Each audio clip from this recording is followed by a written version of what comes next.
tarde yo les voy a hablar sobre los delitos contra la propiedad pública. Los delitos contra la propiedad pública. Los delitos contra la propiedad pública, muchos autores nos dicen que son los delitos que lesionan o atentan contra el patrimonio de una persona, pero nuestro ordenamiento jurídico no se basa solamente como en el patrimonio de una persona, sino también en el patrimonio, en la posesión, en la tenencia, en todos los derechos reales y obligacionales, los derechos reales, los derechos personales, el derecho al crédito y la vinculación de hecho entre la cosa y la persona. Clasificación. Hay diferentes autores que dicen una clasificación de los derechos contra la propiedad. Está Carmignani, que nos dice dos tipos, que nos dice contra bienes inmuebles, perdón, tres, muebles y los inmovientes. Aquí Crisanti nos dice que esto no puede ser así porque hay delitos contra la propiedad que afectan a más de un tipo de estos. Eso puede afectar a bienes muebles inmovientes, a muebles inmuebles e inmuebles.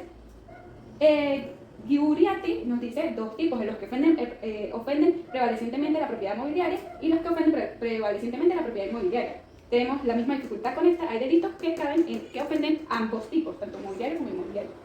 Carrara nos dice que depende del objetivo, del objetivo con lo que haga el sujeto pasivo, ¿sí? Puede ser por avisos de lucro o por espíritu de venganza. Aquí Crisanti también difiere porque la mayoría de delitos contra la propiedad se hacen con fines de lucro. Y aquellos que atentan contra el espíritu que se hacen con el espíritu de venganza generalmente son daños. La ubicación. Los delitos contra la propiedad los tenemos ubicados en el ordenamiento jurídico, en el libro segundo, título 10º, específicamente los artículos 451 al 482 del Código Penal. Así tenemos el hurto, el robo, la extorsión, el secuestro, la estafa, otros fraudes, apropiación indebida, aprovechamiento de las cosas provenientes del delito, la usurpación, los daños y otros que no están contemplados en este título 10º, como lo son el pecular y la concusión, la quiebre fraudulentas y culposas, el homicidio y otros estragos, los delitos relativos al cheque y la usura. Yo les voy a hablar, escogí pues, los 4 primeros delitos estipulados en nuestro ordenamiento jurídico, como son el hurto, el robo, la extorsión y el secuestro. El hurto lo podemos encontrar en el artículo 451 del Código Penal y nos dice que el hurto es la persona que quiere apoderarse de una cosa mueble ajena con el fin de sacar un provecho. ¿Sí? Los elementos. La acción de apoderarse, es decir, de adueñarse de la cosa. Debe ser un apoderamiento ilegítimo, es decir, no puede, el dueño es contra el consentimiento del dueño del tenedor de la cosa. Tiene que ser sobre una cosa mueble, es decir, que sea movible. La ajenidad de la cosa, es decir, no puede ser una cosa propia, tiene que ser una cosa ajena. El valor de la cosa, tiene que ser una cosa valorada económicamente. Tipo penal, que básicamente es el análisis de la norma penal, ¿sí? Tenemos una estructura típica y una estructura complementaria. En la estructura típica tenemos el núcleo rector, es obviamente hurtar. El verbo que dirige la acción es apoderarse, apoderarse. El sujeto activo es indeterminado, ya que no puede ser una calificación exacta. Puede ser indeterminado, pues. El sujeto pasivo también es indeterminado, no puede ser ninguna calificación, pero podemos decir que es el dueño o tenedor de la cosa. El objeto material es la cosa ajena. Y el bien jurídico tutelado podemos decir que es pluriofensivo, ya que no solo atenta contra la propiedad, sino también contra la posesión o la tenencia. La estructura complementaria más o menos son las circunstancias de tiempo, modo y lugar. De esa no vamos a hablar ahorita. Los tipos, tenemos el hurto simple, que es quien se apodera de una cosa mueble ajena con el fin de aprovecharse, ¿sí? El agravado, tenemos varias circunstancias, cuando son en oficinas, archivos, establecimientos públicos, aprovechándose de las cosas, ellos o objetos destinados a algún uso de utilidad pública. Es decir, cuando aquí hay dos, ¿sí? Aquí se protege tanto la propiedad como la cosa pública. Cuando se hacen los cementerios, tumbas, sepulcros, aprovechándose de las cosas, constituyen su ornamento, protección o las cosas que están en el cadáver. Aquí se atenta contra la honradez, no, contra el cadáver. De las cosas que sí, o sea, las cosas del cadáver pueden ser objetos que tenga el cadáver, reloj, pues, libros, o ornamentación, flores que tenga el cementerio, cosas así. De las cosas que sirven o están destinadas al culto en lugares consagrados a su ejercicio, en los anexos y destinados a conservar dichas cosas, es decir, que se roben algo en una iglesia, por ejemplo. Por arte de astucia o destreza, en un lugar público abierto. Un lugar público abierto puede ser un centro comercial, una plaza. Cuando se dice por arte de astucia o destreza, es cuando el sujeto activo utiliza su astucia con el fin de engañar al sujeto pasivo para distraerlo y así poder hurtar la cosa. Objetos de dinero de viajeros, bueno, que todo es equipaje, animales que están en establos o de los que por necesidad se dejan en campo, que además se movientes, ganado en general. Maderas depositadas en ventas de leña en algún lugar o de las materias destinadas a la fábrica, cemento, ladrillos, o de productos prendidos del suelo y dejados por necesidad en otro motivo del campo, bueno, en las tierras. Pues. Objetos expuestos a la confianza pública por costumbre o por motivo. Un ejemplo clarísimo de ellos son el cableado o un reloj público, ¿sí? Mucho de los cableados. Tenemos hurto calificado cuando se utiliza el abuso de confianza, que nace en cambio de buenos oficios, de un arrendamiento de obra o de una habitación. Cuando decimos a cambio de buenos oficios, es como que es con la honradez, ¿no? Cuando alguien se abusando de la confianza. Pues. De un arrendamiento de obra es cuando se hace por intercambio de un oficio o de una habitación, es decir, cuando el sujeto activo y el sujeto pasivo viven en un mismo inmueble. Aprovechándose de las facilidades que ofrece algún desastre, calamidad, perturbación pública o desgracias particulares del hurto. Es decir, cuando hablamos que se aprovecha de algún desastre, calamidad, puede ser algún desastre natural, un terremoto, un tsunami. Cuando hablamos de perturbación pública, decimos una huelga, una manifestación. Cuando se ha cometido de noche en algún lugar, en una casa u otro lugar destinado a la habitación. Cuando se haga de noche en un lugar distinto a la habitación del sujeto activo.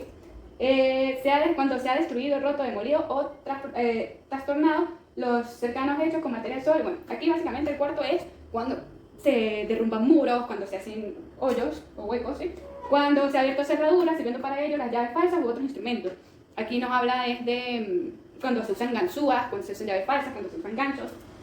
Se ha servido de una vía distinta de las destinadas ordinariamente, es decir, cuando se utilizan objetos, por ejemplo una escalera, que no está ahí obviamente, que se haga violando sellos puestos por algún funcionario público, cuando está disfrazado, en un delito calificado, cuando se hace 3 o más personas reunidas, cuando se hace valiéndose de la condición simulada de funcionario público o cuando se hace haciéndose pasar por un funcionario público o utilizando documentación falsa, y cuando la cosa que se hurta está destinada a la defensa pública. El otro tipo de hurto es el espigamiento de fondo ajeno. Aquí básicamente es el hurto de frutos, ¿sí? Ahora tenemos el robo. El robo lo podemos definir también como el apoderarse de una cosa mueble ajena con el fin de aprovecharse de ella, pero la gran diferencia es que en el robo se utiliza violencia física, ya sea contra la persona o contra el objeto. Los elementos es la acción de apoderarse de un bien, el apoderamiento legítimo por medio de fuerza o amenaza, es decir, que debe ser sin el consentimiento del dueño, del propietario, del tenedor, y utilizando la fuerza o la amenaza. Debe ser sobre una cosa mueble, movible, debe ser la genialidad de la cosa, no puede ser una cosa propia, tiene que ser una cosa ajena, y debe ser susceptible a valor económico. Tipo penal, análisis penal, sería la estructura básica. Tenemos el núcleo vector, es robar. El verbo que dirige la acción es apoderarse por medio de amenaza, violencia. El sujeto activo es indeterminado, no puede ser una calificación, puede ser cualquier persona. El sujeto pasivo es indeterminado, puede ser cualquier persona, pero podemos decir básicamente que es el dueño de la cosa. El objeto material es la cosa ajena. Bien, el jurídico tutelado, aquí tenemos dos, es tanto la propiedad como la integridad física. Sí, tenemos el robo simple, que ya dije, que es el apoderarse por medio de amenaza, de violencia contra la persona, contra el objeto, de una cosa mueble ajena, con el fin de sacarle provecho. El impropio es cuando se ejerce una violencia innecesaria, o sea, es una violencia que es demasiado. El leve es el llamado arrebatón, ¿sí? Es cuando se ejerce la violencia al objeto o a la cosa que se quiere, a la que se quiere apoderar. Y el robo de documentos. Tenemos el robo grabado, que es cuando el sujeto activo se encuentra armado, cuando son por varias personas, por menos una de ellas está armada, cuando se hace disfrazado, cuando se perpetra conjuntamente con el ataque de libertad individual. Ahora, la extorsión. La extorsión la tenemos en el artículo 459 del Código Penal. La extorsión es básicamente es quien, por medio de amenaza de causar un grave daño, ya sea a la persona o a la persona, ya sea a su honor, a su integridad física, busque apoderarse de un objeto o de un bien, ¿sí? O de alguien, quiera buscar un beneficio. Osorio lo define como un chantaje, una amenaza para buscar un bien, ¿sí? Para tener un bien. Pluriofensivo, ¿por qué es pluriofensivo? Porque no solo no solo afecta a la propiedad, sino también afecta a la integridad física, moral de la persona. La integridad moral, porque básicamente las extorsiones son amenazas psicológicas.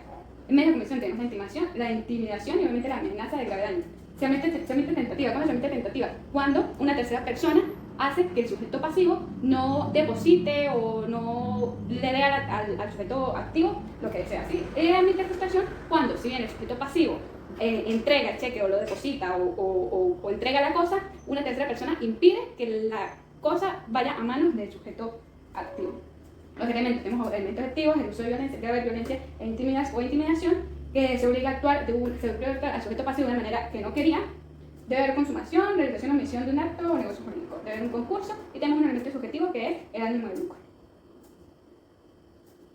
El secuestro lo podemos definir básicamente como quien priva la libertad a una persona con el fin de pedir un rescate. Es pluriofensivo, ya que no solo afecta la propiedad, sino que también afecta la integridad, la libertad. Demos clase, tenemos el secuestro con extorsión, quien es el que secuestra a la persona, es decir, el que priva de libertad a una persona con el fin y mediante amenaza pida un rescate, ¿sí? El secuestro económico, que es el que se hace a las personas vinculadas con este ámbito, ¿sí? Economistas, en finanzas, en las fábricas. El secuestro express es el que el que se da en menos de 48 horas, ¿sí? Menos de 48 horas liberan a la persona. El secuestro virtual, que ese no es muy visto. Las agravantes, tenemos si la víctima es un niño, niña adolescente, una persona adulta mayor, un discapacitado, una mujer en estado de gravidez o una persona que padezca alguna enfermedad.